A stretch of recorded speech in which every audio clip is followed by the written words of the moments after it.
इंसान किस लिए आया है इस दुनिया में।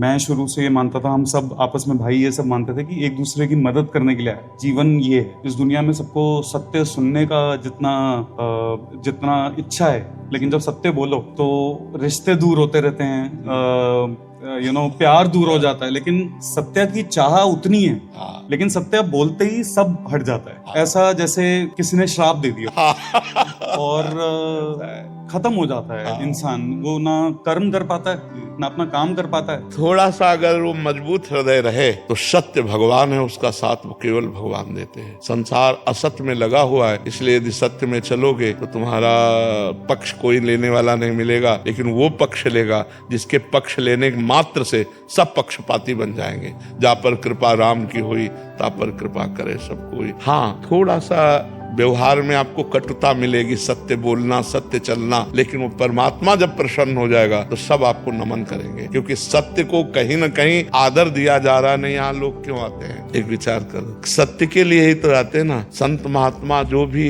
ये सत्य मार्ग के ही तो पथिक हैं। तो आप जैसे आए तो सत्य बात सुनने के लिए आए, सत्य के दर्शन करने के लिए आए, सत्य को ही नमन कर रहे हैं। तो इस बात को मानिए कि सत्य कभी असत्य नहीं हो सकता और असत्य कभी सत्य नहीं हो सकता। तो जो असत्य को प्रधानता देते हो तुम्हारे मित्र नहीं हो सकते, लेकिन जो सत्य है वो नारायण है, वो हरि है, वो प्रभु है। वो जब साथ देगा तो फिर सबको झुकना पड़ेगा, फिर सबको साथ देना पड़ेगा। इसलिए निराशा ना हो सत्य से, सत्य में दृढ़ बने रहो।